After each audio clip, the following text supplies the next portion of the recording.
Hello प्यारे बच्चों, welcome back to my channel Chanderi tuition classes में आपका बहुत बहुत स्वागत और वेलकम है। तो आज हम यहाँ पर डिस्कस करने वाले हैं कक्षा 4 का जो गणित है आपका जादुई गणित, उसका पाठ नंबर आज हम पढ़ने वाले हैं। चैप्टर नंबर या एक्सरसाइज कुछ भी मान सकते हैं आप, वो हम पढ़ने वाले हैं 13। और उसका नाम क्या है? खेत और बाढ़। उसका नाम है खेत और बाढ़। हमने उसका पार्ट 1 का वीडियो बना दिया था, आप बच्चों ने देख भी लिया और उसको आपने बहुत प्यार दिया है। तो आशा है कि इस वाले पार्ट को भी आप बहुत प्यार देंगे, अपने दोस्तों में, अपने रिलेटिव्स में, फ्रेंड्स में ज़रूर शेयर करेंगे इस वीडियो की लिंक को, तो आप कर दीजिएगा। ठीक है, चलिए हम यहाँ पर पार्ट 2 इसको स्टार्ट करते हैं और एक वाला जो चैप्टर है उसको कंप्लीट करते हैं। तो हमने यहाँ तक पढ़ लिया था 154 पेज तक। अब हम यहाँ पर आगे बढ़ते हैं। यहाँ पर आता है अभ्यास का समय। अभ्यास का समय में क्या दिया है कि एक वर्ग का घेरा 12 सेंटीमीटर है। ये जो 12 सेंटीमीटर का घेरा आपको दिया गया है। अब 12 घेरा कैसे निकाला होगा? तो ये घेरे की जो चारों की जो लंबाई है ना, 3 और 3 और 3 और 3, इन सबको प्लस कर दिया गया है। प्लस कर देते हैं ना हम, तो हमें पूरी बाउंड्री उसकी ज्ञात हो जाती है, मिल जाती है। तो हमने करा 3 प्लस 3 प्लस 3 प्लस 3, तो यहाँ पर हो गया कितना? टोटल 12। तो ये 12 हो गया। तो इसी 12 को हम क्या कहते हैं? परिमाप, या इंग्लिश में कहते हैं पेरीमीटर। ठीक है, तो यहाँ पर ये परिमाप या पेरीमीटर कितना है? 12 है। क्वेश्चन अब आता है आपका कि इस वर्ग के एक कोने से 1 सेंटीमीटर का छोटा सा वर्ग काट दिया गया है। आकृति खा का घेरा ज्यादा होगा या कम? इसकी लंबाई का पता करो। मतलब यहाँ पर एक जो घेरा बना हुआ था आपको पहले, उसका इन्होंने 1 सेंटीमीटर काट दिया। अब ये बताना है कि ये घेरा कम हो गया या ज्यादा हो गया। तो मेरे हिसाब से कम या ज्यादा की तो बात है नहीं, अपन देखते लेते हैं। फिर भी ये 12 सेंटीमीटर का है, तो देखो ये तो 3 है आपका, ये भी 3 है। अब ये कितना बचा आपका? 2 बचा, क्योंकि एक तो कट गया, और एक ये बचा और एक ये बचा, और यहाँ से कितना बचा आपका? 2। इसको सबको जोड़ लो। 3 प्लस 3, ये वाला 3 जोड़ लिया, ये 3 प्लस के 2 और प्लस का 1 प्लस का 1 प्लस का 2, कितना हो गया? देखो 3 1 4 5 6 7 8 9 10 11 12, कितना है इनका? 12 है। तो मतलब ना तो वो बड़ा हुआ है ना ही छोटा हुआ है, वो एक ही है। उसकी लंबाई कितनी है? 12 सेंटीमीटर ही है। ठीक है। दूसरा क्वेश्चन आता है कि अगर 1 सेंटीमीटर का वर्ग काट दें ताकि आकृति गा बन जाए, तो गा का घेरा कितना होगा? ये कितनी है? ये 12 सेंटीमीटर की थी। अब इसको काट लिया गया, तो ये तो 3 हो गया हमारा, ये भी 3 हो गया और ये भी 3 हो गया। ठीक है, तो हमारा कितना होगा? 3 प्लस 3 प्लस के 3, 3 3 हो गए हमारे, इतना हो गया हमारा। अब उसके बाद यहाँ पर देखो कि क्या करा हमने? 3 कर लिया और 3 कर दिया, और एक और वाला भी 3 कर दिया। अब देखना हमारे 5 कैसे हो गए। अब हमारा एक ही हो गया, फिर एक ही हो गया, एक ही हो गया, एक ही हो गया और एक ही हो गया। तो हमारे कितने हो गए? ये 5 ही, एक एक हो गया। तो प्लस के 1 प्लस 1 प्लस 1 प्लस 1, कितने हो? 1 2 3 और एक ही हमारा क्या हो गया? प्लस के बाद 5, 5 हो गए। अब इन पाँचों को हम जब पूरों को ऐड कर देंगे ना, तो हमारा जाएगा 14 सेंटीमीटर, मतलब कि 14 सेंटीमीटर। ये 12 था, ये कितना हो गया हमारा? 14 सेंटीमीटर हो गया, मतलब कि बढ़ गया। तो अब ये बढ़ गया ना, तो मतलब ये का वाला घा वाला थोड़ा सा बड़ा हो गया का से। ठीक है, उसके बाद हम नीचे आते हैं कि नीचे दिए गए वर्ग घा के घेरे की लंबाई का पता लगाओ। अब हमें क्या करना है? इसकी पता लगाना है, इसकी लंबाई का। ठीक है, तो हमें अगर लंबाई का पता लगाते हैं, हम देखो हम इस लंबाई का पता लगाएंगे यहाँ पर कि जो लंबाई है ना उसकी घेगी, किसकी? घा की, मतलब इसकी लंबाई का पता लगाना है हमें। तो देखो कितनी है इसकी? 5 5 5 5, मतलब इसका परिमाप निकालना है, तो सबको जोड़ दो। तो जोड़ेंगे 5 5 10 5 15, 5 को 20, तो कितनी हो गई? इस वाले क्वेश्चन का जो आंसर है ना, कितनी हो गई? 20 हो गई इसकी। अब घा क्वेश्चन आता है कि वर्ग घा में 1 सेंटीमीटर के 8 वर्ग काट दिए जाते हैं। कितने सेंटीमीटर के? 8 वर्ग काट दिए जाते हैं। इन्हें नई आकृति डा बन गई। आकृति डा के घेरे की लंबाई कितनी होगी? ठीक है, क्या है? लंबाई कितनी होगी? तो हम क्या करेंगे? इसमें जो हमने काटा है ना, तो हमने काटा, देखो यहाँ पर 1 2 3 और 4, फिर 5 6 7 8 9 10 11 12 13 14 15 16 17 18 19 20 21 22 23 24 25 26 27 28 29 30 31 32 33 34 35 और 36, मतलब हमने यहाँ पर कितना काट दिया? 36 सेंटीमीटर के हमने यहाँ पर ये बॉक्सेस काट दिए। तो ये बड़ा है। ये कितना है आपका? ये मैंने बताया था अभी आपको, कितना सेंटीमीटर का था? ये 20 का था, और ये हो गया 36 का। तो कौन बड़ा हो गया? ये वाला बड़ा हो गया। और कितना बड़ा हो गया? तो ये देखो, ये 36 और ये आपका 20, इसको घटा दो, 6 के 6 2 में से, मतलब 16 सेंटीमीटर ये आपका बड़ा हो गया। ये वाला 16 सेंटीमीटर बड़ा हो गया आपका ये। उसके बाद आता है कि इस 1 सेंटीमीटर के घेरे की लंबाई देखो कितनी? एक तो 1 2 3 4, तो 1 ना प्लस 1 प्लस 1 प्लस 1, कितनी हो जाएगी? 4 गुणा 1, मतलब कि 4 सेंटीमीटर है इसकी लंबाई आपकी हो जाएगी। ठीक है, इसके बाद नेक्स्ट चलते हैं, हम आगे आते हैं। यहाँ पर लिखा है कि एक हॉकी का मैदान 91 मीटर 91 मीटर 40 सेंटीमीटर लंबा है और 55 मीटर चौड़ा है। मैदान के घेरे की लंबाई कितनी होगी? मैदान के घेरे की लंबाई कितनी होगी? उसने ये कहा कि एक हॉकी का मैदान है, ये रहा मैदान, मान लिया हमने कि ये मैदान है, इसकी 91 मीटर लंबा है, मतलब ये लंबा कितना है? 91 मीटर और 40 सेंटीमीटर लंबा है, और ये और लंबा है, और 55 मीटर चौड़ा, मतलब ये चौड़ा कितना है? 55 मीटर चौड़ा है। मैदान के घेरे की लंबाई, ये घेरा जो बना है ना, उसकी लंबाई कितनी होगी? तो हम यहाँ पर लिखेंगे हल में कि हॉकी के मैदान के घेरे गई लंबाई कितनी है? 91 मीटर और 40 सेंटीमीटर, यही है आपकी सेंटीमीटर, तो हम इसको सेमी भी लिख देते हैं। फिर प्लस कर दो, इसी में प्लस हमने कितनी कर देना है? जब एक साइड की है तो दूसरी साइड की भी होगी, होगी नहीं होगी? तो फिर हो गया 91 सेंटीमीटर प्लस 40 सेमी, ठीक है। और फिर क्या है इसमें? 55 मीटर चौड़ा है, तो प्लस 55 मीटर चौड़ा है, 55 मीटर चौड़ा है, तो कितना आ गया? ठीक है, कितना आ गया? इसका आंसर आ गया आपका क्या? इसका आंसर आ गया 292 मीटर और 80 हो गया, 80 सेंटीमीटर। ये आपका आंसर आ गया इसका, ठीक है। इसका क्या ये आ गया? आंसर आ गया। फिर आता है 4th नंबर का क्वेश्चन। क्या आता है कि उषा और बालसम्मा दौड़ लगा रही हैं। उषा भीतरी गोले में दौड़ रही है, बालसम्मा बाहरी गोले में दौड़ रही हैं, ठीक है। दो गोले हैं, एक अंदर का गोला है, एक बाहर का गोला है।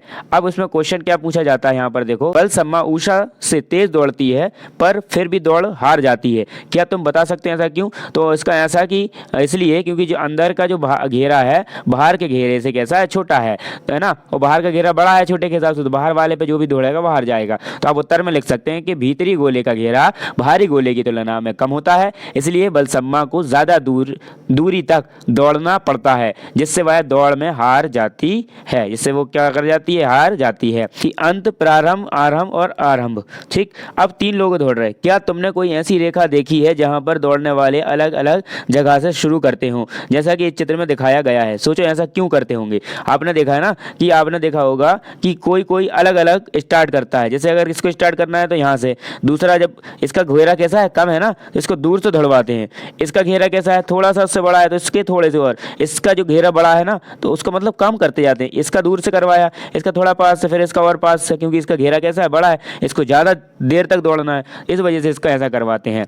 तो आप कैसे लिखेंगे? ताकि उनकी रेस की दूरी बराबर रहे, इस वजह से ये हम करवाते हैं, मतलब कि जो सब करवाते हैं। फिर आता है स्कूल का बगीचा। कक्षा 3 और कक्षा 4 के छात्रों ने सोचा कि बगीचे में कुछ सब्जियां उगाई जाए। उन्होंने एक जगह का चुनाव किया जो दिए गए चित्र जैसा लगता था, जैसे बगीचा 1, और ये रास्ता दिया, और बगीचा 2, ठीक है। इस टाइप का उन्होंने ये बना दिया। अब क्या होता है यहाँ पर कि दोनों ही कक्षाओं के छात्रों को लगा कि बगीचा एक बड़ा था। बगीचा कैसा था? एक बड़ा था, लेकिन दोनों ही बगीचा एक लेना चाहते थे। अचानक नीतू ने कहा, मुझे लगता है कि दोनों बगीचों में बराबर जगह है। हाँ, हो सकता है, चलो पता करते हैं कि क्या यह सही है।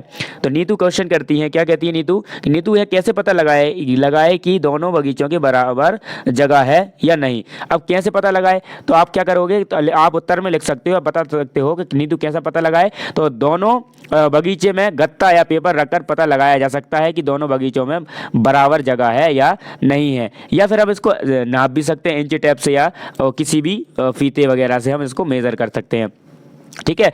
अब उसके बाद यहाँ पर क्वेश्चन आता है कि चलो कुछ करके देखें। अपनी कक्षा में रखी मेज को देखो, सोचो कि उस पर कितनी गणित की किताबें रखी जा सकती हैं, ठीक है।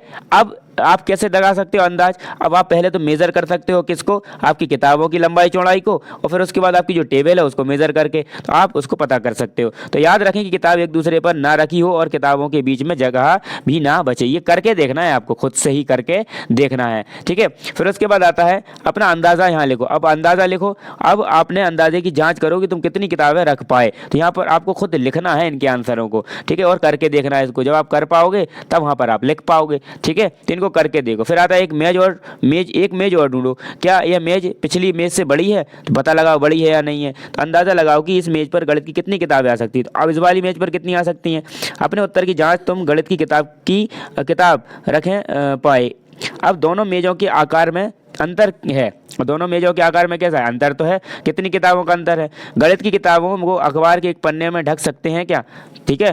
अब तुम अपनी गणित की किताब को अखबार के आधे पन्ने से ढकने की कोशिश करो, ढक पाओगे, नहीं ढक पाओगे। क्या तुम अपनी किताबों को इससे छोटे कागज से ढक सकते हो, नहीं ढक सकते हैं। क्यों नहीं ढक सकते, क्योंकि वो जो कागज़ है वो छोटा है और किताब का साइज जो है बड़ा है। वह सबसे छोटा कागज़ ढूंढो जिसमें तुम अपनी किताब को ढक सकते हो। पता करो कि क्या तुम्हारे दोस्त ने तुमसे छोटा कागज़ का इस्तेमाल किया है। चित्र में सबसे बड़ी पत्ती कौन सी है, अब इसमें पत्ती बताना है हमें, पत्ती इसमें सबसे बड़ी पत्ती कौन सी है। तो हमने कहा कि जो हरे रंग में है वो हमने लिखा कि ऊपरी बीच वाली पत्ती सबसे बड़ी पत्ती है। मतलब कौन सी पत्ती, ये वाली जो पत्ती है ना वो बड़ी है। क्यों बड़ी है, क्योंकि यहाँ पर देखो इसमें बॉक्सेस ज़्यादा कवर कर रही है। ये क्या कर रही है, बॉक्सेस ज़्यादा कवर किए हैं, इस वजह से जो हरी ये वाली जो पत्ती है ना, हम इसको हरी भरा देते हैं, ये वाली पत्ती क्या है, ये सबसे बड़ी पत्ती है, ठीक है। ऐसे सबसे बड़ी पत्ती हो गई। फिर उसके बाद आता है कि बगीचे से कुछ पत्तियाँ इकट्ठी करो, हर एक को इस चकोने वाले कागज़ पर रखो, उनके किनारों को घेरा बनाओ और पता करो कि हर एक पत्ती में कितने खाने हैं। सबसे बड़ी पत्ती कौन सी है, ठीक है, सबसे बड़ी पत्ती कौन सी है पता करना है आपको, सबसे छोटी पत्ती कौन सी है। फिर उसके बाद आता है यहाँ पर आपका कि इस हरे रंग के वर्ग में 1 सेंटीमीटर वाले कितने छोटे वर्ग हैं। आपको यह भी बताना है कि इसमें कितने छोटे वर्ग हैं। अब यहाँ पर देखो, आप इसको काउंट करो कि कितने छोटे वर्ग हैं। तो 1 2 3 4 5 6 है ना, 7 8 9 10 11 12 13 14 15 16 17 18 19 20 21 22 23 24 25 26 27 28 29 30 31 32 33 34 35 36 36 वर्ग हैं इसके अंदर। कितने वर्ग हैं, 36 वर्ग यहाँ पर हैं। क्या तुम्हें छोटे वर्गों को गिना बिना उनकी संख्या जल्दी से पता करने का तरीका सोच सकते हो। आप क्या बता सकते हो कि कौन सा तरीका है जल्दी से गिनने का। तो आप ऐसा कर सकते हो कि 1 2 3 4 5 6 6 है ऐसे में लाइन है में, तो गिनो कितनी लाइन है, 1 2 3 4 5 6, तो 6 का गुणा कर दो 6 में, तो 6 छंग 36 ऐसे पता कर सकते हैं।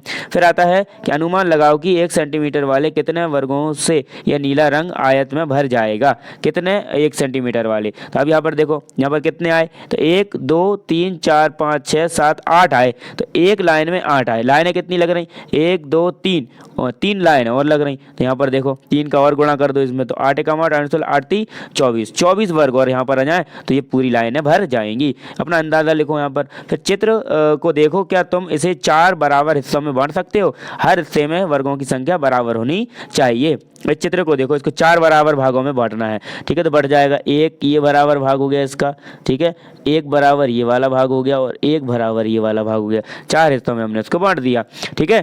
तो अब आता है पहेली, घर और कुआं। राघवन के पास जमीन का एक टुकड़ा है, इस जमीन पर 4 घर हैं और बीच में एक कुआं है। वह इस जमीन को अपने 4 बच्चों में बराबर बांटना चाहता है। हर एक को एक घर मिलना चाहिए और सभी एक दूसरे के हिस्से में जाए बिना कुएं का इस्तेमाल कर पाए। क्या तुम जमीन को बांटने में उनकी मदद कर सकते हो। हर एक हिस्से में अलग अलग रंग भरो।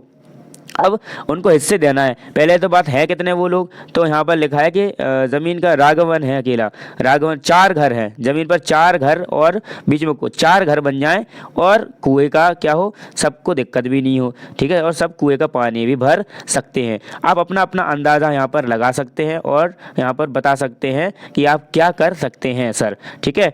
अब आते हैं, हमारे चैप्टर ये कंप्लीट हो गया है। तो आई होप ये वीडियो बहुत ही आपको इंटरेस्टिंग रही होगी, आपको बहुत ही मज़ा भी आया होगा।